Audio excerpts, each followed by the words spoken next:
السلام علیکم ورحمۃ اللہ وبرکاتہ۔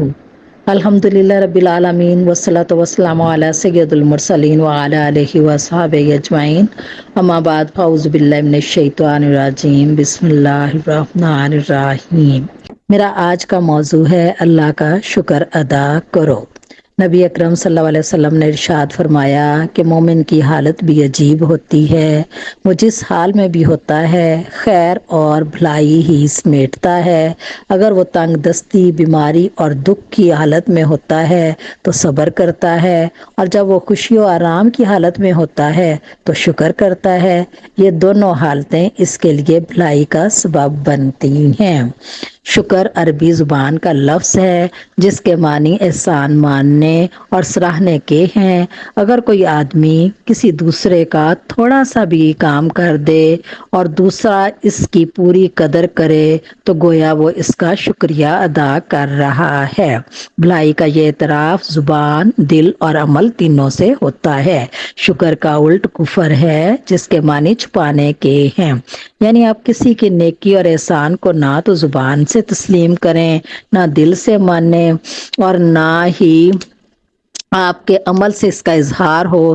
اسلام کی لغت میں اس سے برا لفظ کوئی اور نہیں، اس لیے کہ اللہ کے احسانوں اور نعمتوں کو بھلا کر دل سے اس کا احسان مند نہ بننا، نہ تو زبان سے اس کا اقرار کرنا اور نہ عمل سے فرما برداری ظاہر کرنا کفر ہے، اور ایسا عمل کرنے والا مسلم نہیں کہلا سکتا۔ ہم آپس میں بھی ایک دوسرے کا شکریہ ادا کرتے ہیں۔ کسی کی بھلائی کے بدلے میں ایسا کرنا قدر شناسی کا تقاضا بھی ہے، مگر حقیقی معنوں میں ہمارے شکریہ کا مستحق صرف اللہ ہے، جو پوری کائنات کا رب ہے، جس نے ہم سب کو پیدا کیا، طرح طرح کی نعمتوں سے نوازا اور اپنے رسول صلی اللہ علیہ وسلم کو بھیج کر ہمیں سیدھی راہ دکھائی۔ قرآن مجید میں ہے، اور اللہ ہی ہے، اور اللہ ہی نے تم کو تمہاری ماؤں کے پیٹوں سے پیدا کیا، اس حالت میں کہ تم کچھ نہیں جانتے تھے، اور اس نے تم کو کان، آنکھیں اور دل بخشے تاکہ تم شکر گزار بنو۔ اللہ تعالیٰ کی بے شمار نعمتوں میں ایک نعمت غذا ہے، جو انسان کے جسم کو صحت مند رکھنے اور قائم رکھنے کا ذریعہ ہے۔ اللہ تعالیٰ نے قرآن مجید میں فرمایا، اور ایک نشانی ان کے لیے بے جان زمین ہے کہ ہم نے اس کو زندگی بخشی اور اس میں اناج اگایا، پھر یہ اس کو کھاتے ہیں، اور اس میں ہم نے کھجوروں اور انگوروں کے باغ پیدا کیے اور اس میں چشمے جاری کیے تاکہ یہ اس کے پھل کھائیں، اور یہ سب کچھ ان کے ہاتھوں نے تو نہیں بنایا، پھر یہ شکر کیوں نہیں کرتے؟ پانی، ہوا، رات اور دن، یہ سب اللہ کی پیدا کی ہوئی نعمتیں ہیں۔ اللہ کی ان نعمتوں کا اپنی کتاب میں ذکر فرمایا۔ اللہ تعالیٰ نے اپنی ان نعمتوں کا اپنی کتاب میں ذکر فرمایا۔ اللہ ہی تو ہے جس نے آسمانوں اور زمین کو پیدا کیا اور آسمان سے پانی برسایا، پھر اس کے ذریعے سے تمہارے کھانے کے لیے پھل پیدا کیے، اور اس نے کشتی کو تمہارے زیر فرمان کیا کہ سمندر میں اس کے حکم سے چلے، اور دریاؤں کو تمہارے لیے مسخر کیا۔ اس نے سورج اور چاند کو تمہارے کام پر لگا دیا کہ دونوں ایک دستور پر چل رہے ہیں، اور رات اور دن کو بھی تمہاری خاطر کام میں لگایا، اور جو کچھ تم نے مانگا سب میں سے تم کو عنایت کیا، اور اگر تم اللہ کے احسانات گننے لگو تو شمار نہ کر سکو۔ کچھ شک نہیں کہ انسان بڑا بے انصاف اور نا شکرا ہے۔ یہ گناگو نعمتیں ہمیں اللہ تعالیٰ عطا فرماتا ہے۔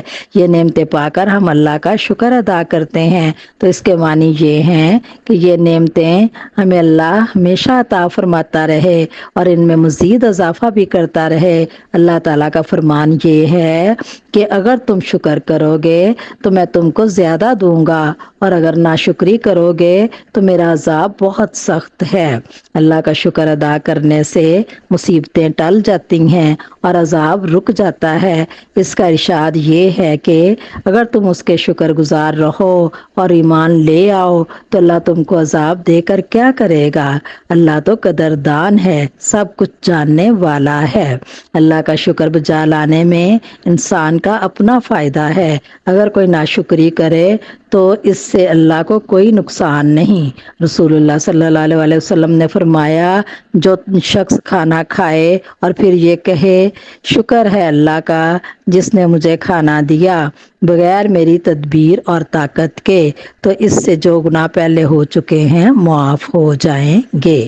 حضرت ابو سعید خدری کہتے ہیں کہ رسول اکرم صلی اللہ علیہ وسلم جب کوئی نیا کپڑا، امامہ، کرتا، چادر وغیرہ پہنتے تو اس کا نام لے کر فرماتے اے اللہ تیرا شکر ہے کہ تو نے مجھے یہ پہنایا، میں تجھ سے اس کے خیر کا طلبگار ہوں، میں تیری پناہ میں اپنے آپ کو دیتا ہوں اس کپڑے کی برائی سے اور اس کے مقصد کے برے پہلو سے جس کے لیے یہ بنایا گیا ہے۔ ایک مومن ہر حال میں اللہ کا شکر ادا کرتا ہے، وہ کپڑے کو خدا کا انعام جانتا ہے اور اس کے ملنے پر اللہ کا شکر ادا کرتا ہے اور یہ دعا کرتا ہے کہ یہ نعمت استعمال کرتے ہوئے کوئی برا کام نہ کرے۔ وہ سواری کے جانور پر سوار ہوتے ہوئے، موٹر، بس، ویگن، ریل گاڑی اور ہوائی جہاز میں بیٹھتے ہوئے اللہ کا نام لیتا ہے اور اسی سے پناہ طلب کرتا ہے۔ وہ سو کر اٹھتا ہے تو پکار اٹھتا ہے کہ شکر ہے اس اللہ کا جس نے اسے موت دینے کے بعد زندہ کر دیا۔ وہ اپنی زبان ہی سے شکر ادا نہیں کرتا بلکہ اپنے عمل سے بھی اس کو ظاہر کرتا ہے۔ حضرت سلیمان علیہ السلام اللہ سے دعا کرتے ہیں اے میرے پروردگار مجھے نصیب کر کے میں تیرے اس احسان پر جو تو نے مجھ پر اور میرے ماں باپ پر کیا ہے تیرا شکر کروں اور وہ نیک کام کروں جو تجھے پسند ہوں۔ حضور اکرم صلی اللہ علیہ وسلم نے ایمان والوں کو اپنے اندر جذبہ شکر پیدا کرنے کی تدبیر بھی بتائی۔ فرمایا وہ لوگ جو تم سے مال و دولت اور دنیاوی عزت و مرتبہ میں کم ہیں ان کی طرف دیکھو تو تمہارے اندر شکر کا جذبہ پیدا ہوگا، اور ان لوگوں کی طرف نہ دیکھو جو تم سے مال و دولت اور دنیاوی ساز و سامان میں بڑے ہوئے ہیں، تاکہ جو نعمتیں اس وقت ملی ہوئی ہیں وہ تمہاری نگاہ میں حقیر نہ ہوں، ورنہ خدا کی ناشکری کا جذبہ ابھر آئے گا۔ اللہ تعالیٰ مجھے اور آپ کو ہر وقت شکر کرنے کی توفیق عطا فرمائے اور ہمیں اپنے نیک بندوں میں شامل کرے۔ آمین ثم آمین۔